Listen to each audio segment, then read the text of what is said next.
सभी बच्चों को राधे राधे। देखिए मैथ का कौन सा चैप्टर चल रहा है, चक्रवृद्धि ब्याज। चक्रवृद्धि ब्याज में कौन सा सवाल चल रहा है, 16वां सवाल।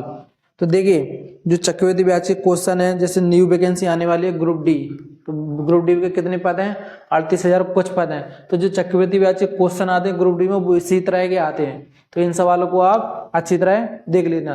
देखिए ग्रुप डी की आ रही है, ग्रुप डी के बाद आबकारी भी आने वाली है, तो आप अच्छे से तैयारी करिए। तो देखिए 16वां क्वेश्चन क्या कहता है, किसी निश्चित राशि पर 10% वार्षिक चक्रवृद्धि ब्याज की दर से दूसरे वर्ष का चक्रवृद्धि ब्याज 132 रुपए हो तो राशि ज्ञात कीजिए। अब देखिए 16वें सवाल में उसने राशि दी नहीं है, उसने बोला है किस राशि पर या किसी निश्चित राशि पर कितना ब्याज देना है, 10% ब्याज दे रहा है। वो कितने वर्ष के लिए दे रहा है, वो दूसरे वर्ष का चक्रवृद्धि ब्याज दे रहा है। कितना दे रहा है, 132 रुपए। तो उसकी क्या करना है, राशि याद करना है। तो देखिए उसने क्या बोला है, किसी निश्चित राशि, यानी कि कोई राशि होगी उस पर कितना ब्याज, 10%। कितना, 10। तो टोटल राशि कितनी मानती हैं, 100। तो 100 का 10%, लेकिन कितने वर्ष के लिए, 2 वर्ष के लिए। तो 100 का 10% कितना होता है, 10। तो 100 का 10% कितना होगा, 10। जो पहली बार ब्याज मिलता है उसको क्या बोलते हैं, साधारण ब्याज। लेकिन उसने बोला है क्या, दूसरे वर्ष का चक्रवृद्धि ब्याज। जो ब्याज पे ब्याज मिलता है, लेकिन पहले साल का ब्याज कब मिलता है, दूसरे साल पर। तो 10 का 10% ब्याज कितना मिलेगा, 1। कितना मिलेगा, 1। यहाँ भी 10% और यहाँ भी 10%। अब देखिए यहाँ पे टोटल साधारण ब्याज कितना हो गया, 20। यहाँ पर टोटल चक्रवृद्धि ब्याज कितना हो गया, 21। लेकिन जो ब्याज पे ब्याज मिलता है उसी को क्या बोलते हैं, चक्रवृद्धि ब्याज। लेकिन जो साधारण ब्याज और चक्रवृद्धि ब्याज दोनों का क्या होता है, अंतर। अब देखिए उसने क्वेश्चन बोला क्या, उसने बोला है कि दूसरे वर्ष का चक्रवृद्धि ब्याज कितना है, 132। तो यहाँ पर दूसरे वर्ष का चक्रवृद्धि ब्याज कितना हो रहा है, 10 और 1 11। 11 यूनिट बराबर कितना दिया है, 132। तो 1 यूनिट बराबर कितना होगा, तो 11 एकम 11, 11 एकम 11, 11 दूनी 22। यानी कि जो 1 यूनिट है, 1 यूनिट की वैल्यू कितनी आ गई, 12। अब उसने पूछा क्या है, राशि पूछी। क्या पूछी है, राशि। तो देखिए जब पहले वर्ष का साधारण ब्याज पूछा जाता है तो इसमें गुणा करते हैं। जब दोनों साधारण ब्याज पूछा जाता है तो इसमें और इसमें दोनों का साधारण ब्याज में किसका करते हैं, बनी वैल्यू का गुणा करते हैं। देखो उसने पूछी क्या है, राशि। तो राशि अपने टोटल कितनी मानी थी, 100। तो 1 यूनिट बराबर कितना है, 12। तो 100 यूनिट बराबर कितना होगा, तो 12 गुणा 100। यानी कि उसने किसी से निश्चित राशि कितनी लोगी, 1200 रुपए। यानी इसका क्वेश्चन ऑप्शन सी हो जाएगा, ऑप्शन सी। उसके पास कितनी राशि ली होगी उसने, 1200 रुपए। अब देखिए 17वां सवाल। 17वां सवाल क्या कहता है कि किसी निश्चित राशि पर कितना, 12 से 1/2 वार्षिक चक्रवृद्धि ब्याज की दर से दूसरे वर्ष का चक्रवृद्धि ब्याज कितना, 81 रुपए हो तो राशि ज्ञात कीजिए। अब देखिए 17वें सवाल में भी उसने यही दिया है कि किसी निश्चित राशि पर, तो उसने किसी से राशि ली होगी, वो कितनी ली होगी। लेकिन वो दे कितने पर रहा है, 12 से 1/2, यानी कि 12.5% पर वो दे रहा है। लेकिन उसने बोला क्या कि दूसरे जो चक्रवृद्धि ब्याज होगा, दूसरा चक्रवृद्धि ब्याज उसका कितना है, 81 रुपए। तो देखिए राशि ज्ञात कीजिए।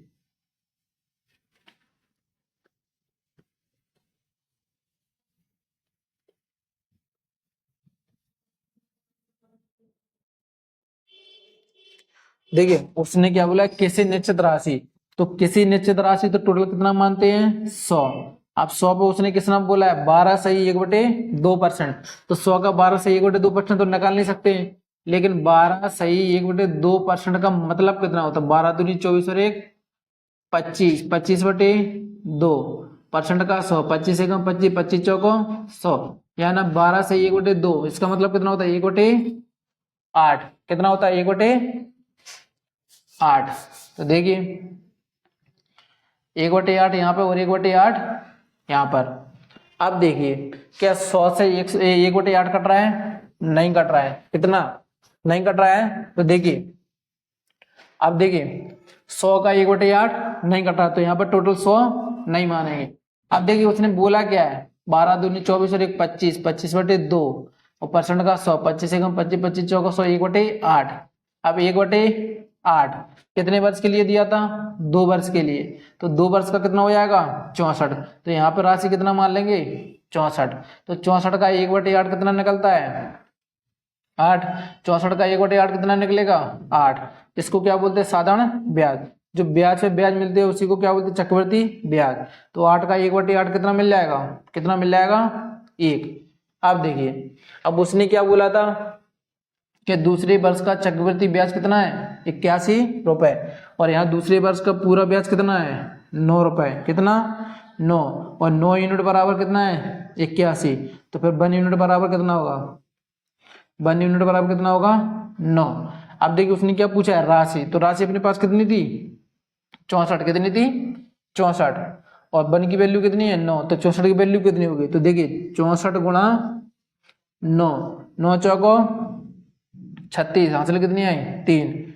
9 6 54 3 57, यानी कि उसकी राशि कितनी होगी? 576। यानी कि इसका ऑप्शन कौन सा सही होगा? ए। कितनी राशि होगी उसकी? 576। अब देखिए 18वां क्वेश्चन। 18वां क्वेश्चन क्या कहता है कि किस राशि पर 14.2/7% वार्षिक दर से 3 वर्ष के चक्रवृद्धि ब्याज और साधारण ब्याज का अंतर 110 रुपए होगा। अब उसने बोला है किस राशि पर, तो आपको पता है कितनी राशि होगी? नहीं है पता। तो देखिए जो अब कितने वर्ष की शुरुआत हो गई? 3 वर्ष का, यानी कि जो दूसरा टाइप चालू हो गया। जितने 2 वर्ष के क्वेश्चन थे पूरे क्या हो गए? खत्म। अब किसका चालू हो गया? तीसरे वर्ष का। तो देखिए 18वां क्वेश्चन करते हैं।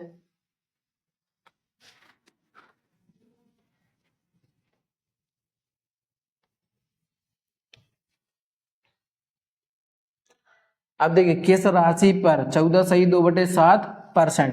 तो देखिए किस राशि, तो टोटल राशि कितना मानते हैं? 100 भी मान सकते हैं। अगर 100 से 14.2% का मान कट गया तो टोटल मानना सही है ना, तो जिसका जो 14.2/7 का जो मान निकलेगा उसका कितना परसेंट निकालेंगे? 3 वर्ष का निकालते हैं। तो देखिए उसने क्या बोला है? 14.2/7, 14.2/7%। इसका मतलब कितना होता है? 1/7। कितना होता है? 1/7। तो देखिए ऐसे यहाँ पे टोटल कितना मान लिया? 100। तो 100 कितने वर्ष के लिए निकालना है?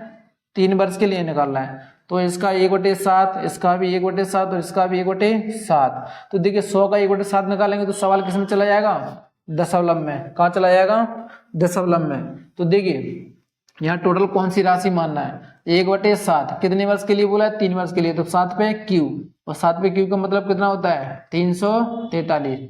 यानी कि जो यहाँ पे राशि होगी वो कितनी होगी? 343। अब देखिए 343 का 1/7 निकलेंगे, कितना निकलेगा? 49। तो दूसरी साल भी कितना ब्याज मिलेगा? 49। और तीसरी साल भी कितना ब्याज मिलेगा? 49। अब देखिए ये तो निकल गया साधारण ब्याज। अब क्या निकालना है? चक्रवृद्धि ब्याज। यानी कि जो पहले साल का ब्याज मिलेगा वो कब मिलेगा? दूसरी साल पर। तो 1/7 कितना मिलेगा? 7। 49 का 1/7। अब देखिए दूसरी साल तो ब्याज मिल गया, लेकिन तीसरी साल का भी निकालना है। तो 49 का 1/7 कितना मिल गया? 7 ब्याज। 49 का 1/7 निकालेंगे 7। लेकिन जो दूसरी साल पे ब्याज मिल गया था उसका भी तो ब्याज निकालेंगे। तो 7 का 1/7 कितना निकलेगा? 1। कितना निकला? 1। अब देखिए उसने क्या बोला है? उसने बोला है कि साधारण ब्याज और चक्रवृद्धि ब्याज का अंतर कितना होगा? 110 रुपए। देखिए जो अपन को ब्याज पे ब्याज मिलता है वही साधारण ब्याज चक्रवृद्धि ब्याज का क्या होता है? अंतर। तो 7 14 21 और 1 22, 22 यूनिट बराबर उसने दोनों का अंतर कितना दिया है? 110। तो फिर 1 यूनिट बराबर कितना होगा? 1 यूनिट बराबर 22 पंचे 110। अब उसने पूछी क्या है? राशि। तो अपने राशि कितनी मानी थी? 343। 343। 1 यूनिट का मान कितना है? 5। तो 343 का मान कितना होगा? 5 3 15, 5 चौको 20 और 1 21, 5 3 15 और 2 17। यानी कि जो उसकी जो राशि होगी वो कितनी होगी? 1715। कितना? Option C. इसकी एक बार और देखिए। अब यहाँ पे देखिए, अब उसने बोला था कि 14.2/7%। इसका मतलब कितना होता है? 1/7। अब जैसे राशि मानी है टोटल, तो टोटल 100 भी मान सकते हैं, लेकिन 100 का 1/7 निकालेंगे तो यहाँ पे किस में चला जाएगा? दशमलव में। तो 7 पे 3 के वर्ष का निकालना तो 343, यानी कि वो राशि कितनी हो गई? 343। कितने वर्ष के लिए निकालना है? 3 वर्ष के लिए। तो 1 वर्ष 2 वर्ष और 3 वर्ष। 343 का 1/7 49, 343 का 1/7 49, 343 का 1/7 49, यानी कि जो तीनों मिल गया पहले साल का, इसी को क्या बोलते हैं साधारण ब्याज। लेकिन साधारण ब्याज और चक्रवृद्धि ब्याज का अंतर पूछा है, तो चक्रवृद्धि ब्याज क्या होता है, जो ब्याज पे ब्याज मिलता है, यानी कि जो पहले साल का ब्याज मिलता है वो कब मिलता है, दूसरी साल पर। तो 49 का 1/7 7।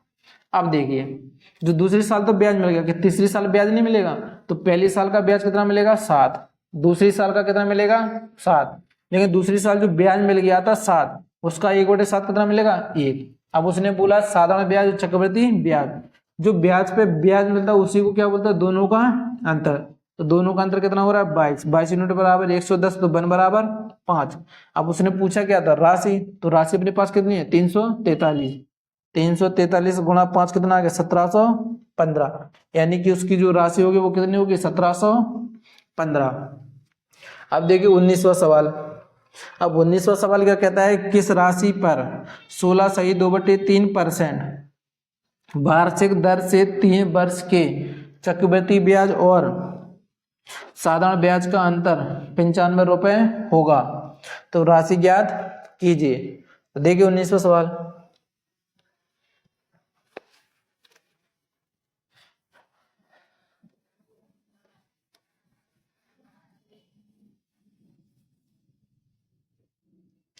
देखिए 19वां सवाल क्या कहता है, किस राशि पर 16 सही 2/3, तो 16 सही 2/3%, इसका मतलब होता है कितना 1/6। अब देखिए अभी निकाला था 1/7, तो 100 पे नहीं निकाला था, किस पे निकाला था 1/7 पे निकाला था बनने, तो इसको भी किस पे निकालेंगे 3 वर्ष के लिए। तो 16 का क्यू कितना होता है 216, तो राशि कितना मानेंगे 216, 216 का कितने में निकालेंगे 3 वर्ष के लिए, यानी कि 1/6, 1/6 और 1/6, क्योंकि 216 का 16 सही 2/3 तो नहीं निकाल सकते, तो 216 का 1/6 निकालेंगे कितना निकलेगा 36, 216 का 1/6 निकालेंगे कितना निकलेगा 36, तो तीसरी साल भी कितना मिलेगा 36। अब ये तो हो गया साधारण ब्याज। अब क्या निकालना है चक्रवृद्धि ब्याज, तो 36 का 1/6 कितना निकलता है 6, कितना निकलेगा 6। अब देखिए पहले साल का ब्याज तो मिल गया दूसरी साल पर, क्या तीसरी साल में ब्याज नहीं मिलेगा, तो पहली साल का ब्याज कितना मिलेगा 6, दूसरी साल का भी 6, लेकिन दूसरी साल पर ब्याज कितना मिल गया था 6, तो 6 का 1/6 कितना और मिल जाएगा 1, कितना 1। अब उसने बोला क्या है, अब उसने बोला है चक्रवृद्धि ब्याज और साधारण ब्याज का अंतर, जो ब्याज पे ब्याज मिलता है वही साधारण ब्याज चक्रवृद्धि ब्याज का क्या होता है अंतर। तो अंतर कितना है 6, 12, 18 और 1 19, और 19 यूनिट बराबर कितना दिया है 95, तो फिर बन बराबर कितना दिया होगा 5। अब उसने क्या पूछा है राशि, तो राशि कितनी है 216, 216 गुणा 5, देखिए 5 छक्के 30, 5 एकम 5 और 3 8, 5 दूनी कितना 10, यानी कि वो राशि कितनी होगी 1080, यानी कि ऑप्शन डी कितनी राशि है 1080। अब देखिए 20वां सवाल। 20वां सवाल उसने क्या बोला है, किस धन पर यानी कि किस राशि पर 12 सही 1/2% वार्षिक दर से 3 वर्ष के चक्रवृद्धि ब्याज और साधारण ब्याज अंतर 125 रुपए है, तो राशि याद करना है। तो देखिए 20वां सवाल।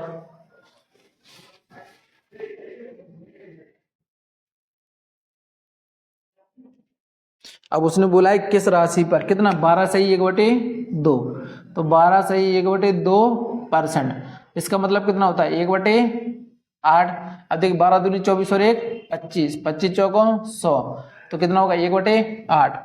अब कितने वर्ष के लिए निकालना है 3 वर्ष के लिए, तो यहाँ पे क्या हो जाएगा क्यू, तो 8 का क्यू कितना होता है 512, यानी कि राशि कितनी होगी 512। अब देखिए 3 वर्ष के लिए निकालना है, तो 512 का 1/8, 1/8 और यहाँ पे भी 1/8। अब देखिए 512 का 1/8 निकालो तो कितना निकलेगा 64, तो दूसरी साल भी कितना ब्याज मिलेगा 64 और तीसरी साल भी 64। अब ये तो हो गया साधारण ब्याज, जो ब्याज पे ब्याज मिलता है उसी को क्या बोलते हैं चक्रवृद्धि ब्याज। तो 64 का 1/8 कितना मिलेगा 8, जो पहली साल का ब्याज मिलेगा कब, दूसरी साल पे, क्या तीसरी साल पे नहीं मिलेगा? तो तीसरी साल में पहले साल का कितना मिलेगा 8, तो दूसरी साल का भी कब मिलेगा 8, क्योंकि तीसरी साल का नहीं मिलता, तीसरी साल का ब्याज कब मिलेगा चौथी साल पर। तो देखिए दूसरी साल पर जो ब्याज मिला है 8, उसका भी ब्याज नहीं मिलेगा, तो 8 का 1/8 कितना मिल जाएगा 1। अब उसने बोला है दोनों का अंतर, तो दोनों का अंतर यहाँ पे कितना है 25, और 25 यूनिट बराबर कितना दिया है 125, तो 25 यूनिट बराबर 125, तो 1 यूनिट बराबर कितना होगा 25 पंचे 125। अब उसने पूछा क्या राशि, तो राशि अपनी कितनी है 512 गुणा 5, देखिए टोटल राशि कितनी होगी 5 दूनी 10, 5 एकम 5 और 1 6, पचम 25, यानी कि जो राशि होगी वो कितनी होगी 2560, यानी कि ऑप्शन इसका ए सही। तो देखिए ये आते हैं किसमें, एसएससी जीडी में आते हैं, आरपीएम में भी आते हैं, ग्रुप डी में भी आते हैं, तो ऐसे क्वेश्चन हमेशा पेड़ से निकालने का एक सही तरीका है। तो चलते हैं पर अगली वीडियो पर।